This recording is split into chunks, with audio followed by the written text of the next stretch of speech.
ನಮಸ್ತೆ. ಇವತ್ತು ದಿನಾಲು ಹೇಳುವಂತಹ ನಿತ್ಯ ಪ್ರಾರ್ಥನಾ ಶ್ಲೋಕಗಳು. ಮೊದಲಿಗೆ ಒಂದೊಂದು ಶ್ಲೋಕಗಳನ್ನು ಹೇಗೆ ಹೇಳೋದು ಅಂತ ನೋಡುವ. ಕೊನೆಯಲ್ಲಿ ಎಲ್ಲ ಶ್ಲೋಕಗಳನ್ನು ಒಟ್ಟಿಗೆ ಹೇಳುವ. ಈಗ ಮೊದಲಿಗೆ ಪ್ರಾತಃ ಸ್ಮರಣೆ. ಎದ್ದ ಕೂಡಲೇ ಹೇಳುವಂಥ ಒಂದು ಶ್ಲೋಕ. ಕರಾಗ್ರೆ ವಸತೆ ಲಕ್ಷ್ಮೀ ಕರಮಧ್ಯೆ ಸರಸ್ವತಿ करमूले स्थिते गौरी प्रभाते करदर्शनम. ಈಗ ಒಂದೊಂದು ಸಾಲು.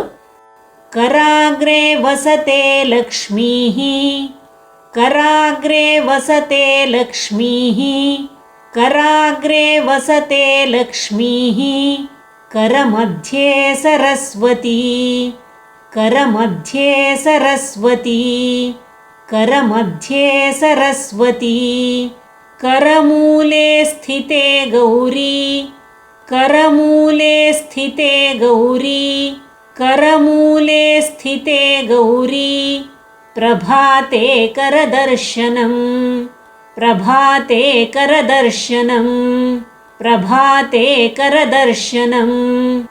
ಈಗ ಇಡೀ ಶ್ಲೋಕ.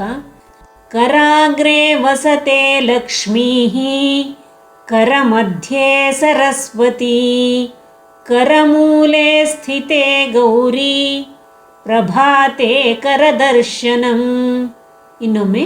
कराग्रे वसते लक्ष्मी करमध्ये सरस्वती करमूले स्थिते गौरी प्रभाते करदर्शनम. ಈಗ ಪ್ರಭಾತ ಭೂಮಿಯನ್ನು ಸ್ಪರ್ಶಿಸಿ ಹೇಳುವಂಥ ಒಂದು ಶ್ಲೋಕ. ಸಮುದ್ರವಸನೆ ದೇವಿ ಪರ್ವತಸ್ತನ ಮಂಡಲೆ ವಿಷ್ಣುಪತ್ನಿ ನಮಸ್ತುಭ್ಯಂ ಪಾದಸ್ಪರ್ಶಂ ಕ್ಷಮಸ್ವ ಮೇ. ಈಗ ಒಂದೊಂದು ಸಾಲು. ಸಮುದ್ರವಸನೆ ದೇವಿ ಸಮುದ್ರವಸನೆ ದೇವಿ ಸಮುದ್ರವಸನೆ ದೇವಿ पर्वतस्तन मंडले पर्वतस्तन मंडले पर्वतस्तन मंडले विष्णुपत्नी नमस्तुभ्यं विष्णुपत्नी नमस्तुभ्यं विष्णुपत्नी नमस्तुभ्यं पादस्पर्शं क्षमस्व मे पादस्पर्शं क्षमस्व मे पादस्पर्शं क्षमस्व मे. ಈಗ ಇಡೀ ಶ್ಲೋಕ. ಸಮುದ್ರವಸನೆ ದೇವಿ ಪರ್ವತಸ್ತನ ಮಂಡಲೆ ವಿಷ್ಣುಪತ್ನಿ ನಮಸ್ತುಭ್ಯಂ ಪಾದಸ್ಪರ್ಶಂ ಕ್ಷಮಸ್ವ ಮೇ. ಇನ್ನೊಮ್ಮೆ. ಸಮುದ್ರವಸನೆ ದೇವಿ पर्वतस्तन मंडले विष्णुपत्नी नमस्तुभ्यं पादस्पर्शं क्षमस्व मे. ನದಿ ಸ್ಮರಣೆ. ಸ್ನಾನ ಮಾಡುವಾಗ ಹೇಳುವಂಥ ಶ್ಲೋಕ. ಗಂಗೆ ಚ ಯಮುನೆ ಚೈವ ಗೋದಾವರಿ ಸರಸ್ವತಿ ನರ್ಮದೆ ಸಿಂಧು ಕಾವೇರಿ ಜಲೇಸ್ಮಿನ್ ಸನ್ನಿಧಿಂ ಕುರು. ಈಗ ಒಂದೊಂದು ಸಾಲು. ಗಂಗೆ ಚ ಯಮುನೆ ಚೈವ ಗಂಗೆ ಚ ಯಮುನೆ ಚೈವ ಗಂಗೆ ಚ ಯಮುನೆ ಚೈವ ಗೋದಾವರಿ ಸರಸ್ವತಿ ಗೋದಾವರಿ ಸರಸ್ವತಿ ಗೋದಾವರಿ ಸರಸ್ವತಿ ನರ್ಮದೆ ಸಿಂಧು ಕಾವೇರಿ ನರ್ಮದೆ ಸಿಂಧು ಕಾವೇರಿ ನರ್ಮದೆ ಸಿಂಧು ಕಾವೇರಿ ಜಲೇಸ್ಮಿನ್ ಸನ್ನಿಧಿಂ ಕುರು ಜಲೇಸ್ಮಿನ್ ಸನ್ನಿಧಿಂ ಕುರು ಜಲೇಸ್ಮಿನ್ ಸನ್ನಿಧಿಂ ಕುರು. ಈಗ ಇಡೀ ಶ್ಲೋಕ. ಗಂಗೆ ಚ ಯಮುನೆ ಚೈವ ಗೋದಾವರಿ ಸರಸ್ವತಿ ನರ್ಮದೆ ಸಿಂಧು ಕಾವೇರಿ ಜಲೇಸ್ಮಿನ್ ಸನ್ನಿಧಿಂ ಕುರು ಇನ್ನೊಮ್ಮೆ ಗಂಗೆ ಚ ಯಮುನೆ ಚೈವ ಗೋದಾವರಿ ಸರಸ್ವತಿ ನರ್ಮದೆ ಸಿಂಧು ಕಾವೇರಿ ಜಲೇಸ್ಮಿನ್ ಸನ್ನಿಧಿಂ ಕುರು. ಸೂರ್ಯ ಧ್ಯಾನ. ಉದಯೇ ಬ್ರಹ್ಮಸ್ವರೂಪೋಯಂ ಮಧ್ಯಾಹ್ನೇ ತು ಮಹೇಶ್ವರಃ ಅಸ್ತಮಾನೆ ಸ್ವಯಂ ವಿಷ್ಣುಃ ತ್ರಯೀಮೂರ್ತಿರ್ದಿವಾಕರಃ. ಈಗ ಒಂದೊಂದು ಸಾಲು. ಉದಯೇ ಬ್ರಹ್ಮಸ್ವರೂಪೋಯಂ ಉದಯೇ ಬ್ರಹ್ಮಸ್ವರೂಪೋಯಂ ಉದಯೇ ಬ್ರಹ್ಮಸ್ವರೂಪೋಯಂ ಮಧ್ಯಾಹ್ನೇ ತು ಮಹೇಶ್ವರಃ ಮಧ್ಯಾಹ್ನೇ ತು ಮಹೇಶ್ವರಃ ಮಧ್ಯಾಹ್ನೇ ತು ಮಹೇಶ್ವರಃ ಅಸ್ತಮಾನೆ ಸ್ವಯಂ ವಿಷ್ಣುಃ ಅಸ್ತಮಾನೆ ಸ್ವಯಂ ವಿಷ್ಣುಃ ಅಸ್ತಮಾನೆ ಸ್ವಯಂ ವಿಷ್ಣುಃ ತ್ರಯೀಮೂರ್ತಿರ್ದಿವಾಕರಃ ತ್ರಯೀಮೂರ್ತಿರ್ದಿವಾಕರಃ ತ್ರಯೀಮೂರ್ತಿರ್ದಿವಾಕರಃ. ಈಗ ಇಡೀ ಶ್ಲೋಕ. ಉದಯೇ ಬ್ರಹ್ಮಸ್ವರೂಪೋಯಂ ಮಧ್ಯಾಹ್ನೇ ತು ಮಹೇಶ್ವರಃ ಅಸ್ತಮಾನೆ ಸ್ವಯಂ ವಿಷ್ಣುಃ ತ್ರಯೀಮೂರ್ತಿರ್ದಿವಾಕರಃ. ಇನ್ನೊಮ್ಮೆ ಉದಯೇ ಬ್ರಹ್ಮಸ್ವರೂಪೋಯಂ ಮಧ್ಯಾಹ್ನೇ ತು ಮಹೇಶ್ವರಃ ಅಸ್ತಮಾನೆ ಸ್ವಯಂ ವಿಷ್ಣುಃ ತ್ರಯೀಮೂರ್ತಿರ್ದಿವಾಕರಃ. ದೇವಿ ಶ್ಲೋಕ. ಸರ್ವಮಂಗಲಮಾಂಗಲ್ಯೆ ಶಿವೆ ಸರ್ವಾರ್ಥಸಾಧಿಕೆ ಶರಣ್ಯೇ ತ್ರ್ಯಂಬಕೆ ದೇವಿ ನಾರಾಯಣಿ ನಮೋಸ್ತುತೆ. ಈಗ ಒಂದೊಂದು ಸಾಲು. ಸರ್ವಮಂಗಲಮಾಂಗಲ್ಯೆ ಸರ್ವಮಂಗಲಮಾಂಗಲ್ಯೆ ಸರ್ವಮಂಗಲಮಾಂಗಲ್ಯೆ ಶಿವೆ ಸರ್ವಾರ್ಥಸಾಧಿಕೆ ಶಿವೆ ಸರ್ವಾರ್ಥಸಾಧಿಕೆ ಶಿವೆ ಸರ್ವಾರ್ಥಸಾಧಿಕೆ ಶರಣ್ಯೇ ತ್ರ್ಯಂಬಕೆ ದೇವಿ ಶರಣ್ಯೇ ತ್ರ್ಯಂಬಕೆ ದೇವಿ ಶರಣ್ಯೇ ತ್ರ್ಯಂಬಕೆ ದೇವಿ ನಾರಾಯಣಿ ನಮೋಸ್ತುತೆ ನಾರಾಯಣಿ ನಮೋಸ್ತುತೆ ನಾರಾಯಣಿ ನಮೋಸ್ತುತೆ. ಈಗ ಇಡೀ ಶ್ಲೋಕ. ಸರ್ವಮಂಗಲಮಾಂಗಲ್ಯೆ ಶಿವೆ ಸರ್ವಾರ್ಥಸಾಧಿಕೆ ಶರಣ್ಯೇ ತ್ರ್ಯಂಬಕೆ ದೇವಿ ನಾರಾಯಣಿ ನಮೋಸ್ತುತೆ. ಇನ್ನೊಮ್ಮೆ ಸರ್ವಮಂಗಲಮಾಂಗಲ್ಯೆ ಶಿವೆ ಸರ್ವಾರ್ಥಸಾಧಿಕೆ ಶರಣ್ಯೇ ತ್ರ್ಯಂಬಕೆ ದೇವಿ ನಾರಾಯಣಿ ನಮೋಸ್ತುತೆ. ಶ್ರೀರಾಮ ಶ್ಲೋಕ. ಶ್ರೀರಾಮ ರಾಮ ರಾಮೇತಿ ರಮೇ ರಾಮೇ ಮನೋರಮೇ ಸಹಸ್ರನಾಮ ತತ್ತುಲ್ಯಂ ರಾಮನಾಮ ವರಾನನೆ. ಈಗ ಒಂದೊಂದು ಸಾಲು.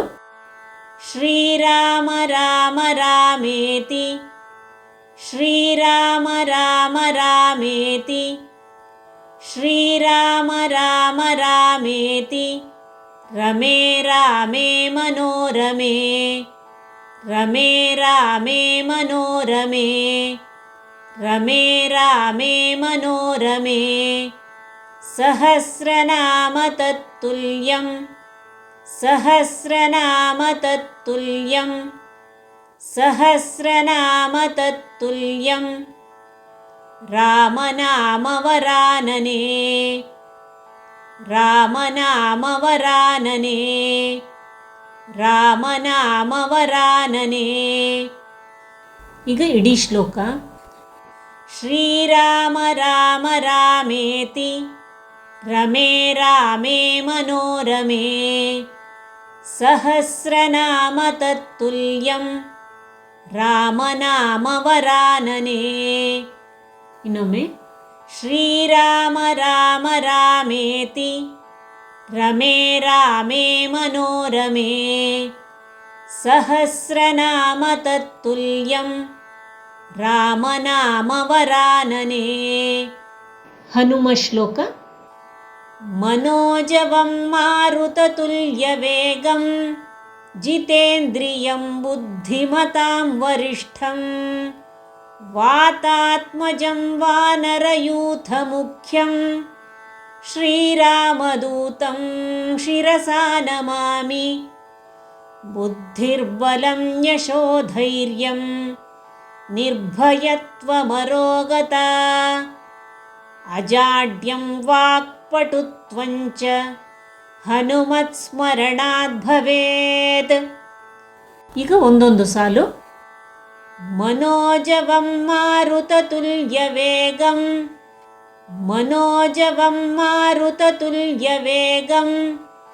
मनोजवं मारुततुल्यवेगं जितेन्द्रियं बुद्धिमतां वरिष्ठं जितेन्द्रियं बुद्धिमतां वरिष्ठं जितेन्द्रियं बुद्धिमतां वरिष्ठं वातात्मजं वानरयूथमुख्यं वातात्मजं वानरयूथमुख्यं वातात्मजं वानरयूथमुख्यं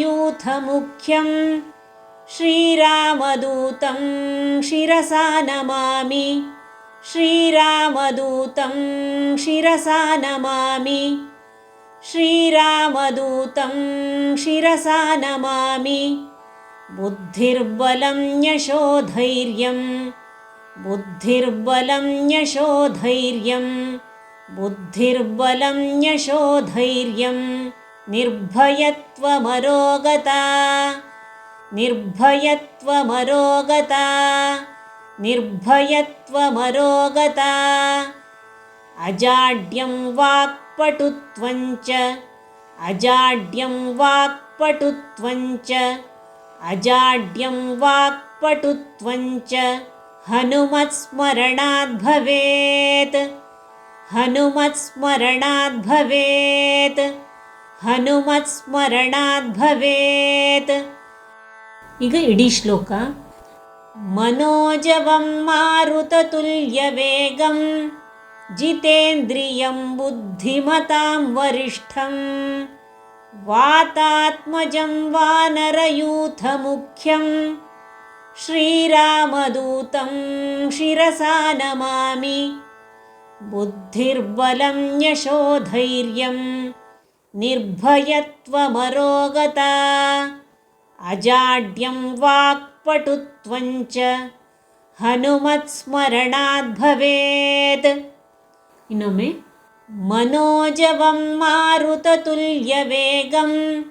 जितेन्द्रियं बुद्धिमतां वरिष्ठं वातात्मजं वानरयूथमुख्यं श्रीरामदूतं शिरसा नमामि. बुद्धिर्बलं यशोधैर्यं निर्भयत्वमरोगता अजाड्यं वाक्पटुत्वञ्च हनुमत्स्मरणात् भवेत्. ಈಗ ಎಲ್ಲ ಶ್ಲೋಕಗಳನ್ನು ಒಟ್ಟಿಗೆ ಹೇಳುವ. ಪ್ರಾತಃ ಸ್ಮರಣೆ. कराग्रे वसते लक्ष्मीः करमध्ये सरस्वती करमूले स्थिते गौरी ಪ್ರಭಾತೆ ಕರದರ್ಶನಂ. ಪ್ರಭಾತ ಭೂಮಿಯನ್ನು ಸ್ಪರ್ಶಿಸಿ ಹೇಳುವಂಥ ಒಂದು ಶ್ಲೋಕ. ಸಮುದ್ರವಸನೆ ದೇವಿ ಪರ್ವತಸ್ತನಮಂಡಲೆ ವಿಷ್ಣುಪತ್ನಿ ನಮಸ್ತುಭ್ಯಂ ಪಾದಸ್ಪರ್ಶಂ ಕ್ಷಮಸ್ವ ಮೇ. ನದಿ ಸ್ಮರಣೆ. ಗಂಗೆ ಚ ಯಮುನೆ ಚೈವ ಗೋದಾವರಿ ಸರಸ್ವತಿ ನರ್ಮದೆ ಸಿಂಧು ಕಾವೇರಿ जलेऽस्मिन् सन्निधिं कुरु। सूर्यध्यान। उदये ब्रह्मस्वरूपोऽयं मध्याह्ने तु महेश्वरः अस्तमाने स्वयं विष्णुः त्रयीमूर्तिर्दिवाकरः। देवी श्लोक। सर्वमङ्गलमाङ्गल्ये शिवे सर्वार्थसाधिके शरण्ये त्र्यम्बके देवी नारायणि नमोऽस्तुते। श्रीराम श्लोक। श्रीराम राम रामेति रमे रामे मनोरमे सहस्रनाम तत्तुल्यं रामनाम वरानने। हनुम श्लोक। मनोजवं मारुततुल्यवेगं जितेन्द्रियं बुद्धिमतां वरिष्ठं वातात्मजं वानरयूथमुख्यं श्रीरामदूतं शिरसा नमामि। बुद्धिर्बलं यशोधैर्यं निर्भयत्वमरोगता अजाड्यं वाक्पटुत्वं च हनुमत्स्मरणात् भवेत्। ಇನ್ನೊಮ್ಮೆ ಪ್ರಾತಃ ಸ್ಮರಣೆ. कराग्रे वसते लक्ष्मीः करमध्ये सरस्वती करमूले स्थिते गौरी प्रभाते करदर्शनಂ. ಪ್ರಭಾತ ಭೂಮಿಯನ್ನು ಸ್ಪರ್ಶಿಸಿ ಹೇಳುವಂಥ ಒಂದು ಶ್ಲೋಕ. ಸಮುದ್ರವಸನೆ ದೇವಿ ಪರ್ವತಸ್ತನಮಂಡಲೆ ವಿಷ್ಣುಪತ್ನಿ ನಮಸ್ತುಭ್ಯಂ ಪಾದಸ್ಪರ್ಶಂ ಕ್ಷಮಸ್ವ ಮೇ. ನದಿ ಸ್ಮರಣೆ. ಗಂಗೆ ಚ ಯಮುನೆ ಚೈವ ಗೋದಾವರಿ ಸರಸ್ವತಿ ನರ್ಮದೆ ಸಿಂಧು ಕಾವೇರಿ ಜಲೇಸ್ಮಿನ್ ಸನ್ನಿಧಿಂ ಕುರು. सूर्यध्यान. उदये ब्रह्मस्वरूपोऽयं मध्याह्ने तु महेश्वरः अस्तमाने स्वयं विष्णुः त्रयीमूर्तिर्दिवाकरः. देवी श्लोक. सर्वमङ्गलमाङ्गल्ये शिवे सर्वार्थसाधिके शरण्ये त्र्यम्बके देवी नारायणि नमोऽस्तुते. श्रीराम श्लोक. श्रीराम राम रामेति रमे रामे मनोरमे सहस्रनाम तत्तुल्यं रामनाम वरानने. हनुम श्लोक. मनोजवं मारुततुल्यवेगं जितेन्द्रियं बुद्धिमतां वरिष्ठं वातात्मजं वानरयूथमुख्यं श्रीरामदूतं शिरसा नमामि. बुद्धिर्बलं यशोधैर्यं निर्भयत्वमरोगता अजाड्यं वाक्पटुत्वं च हनुमत्स्मरणात् भवेत्. ಮುಂದಿನ ಶ್ಲೋಕಗಳೊಂದಿಗೆ ಮತ್ತೆ ಬರ್ತೇನೆ. ಧನ್ಯವಾದಗಳು.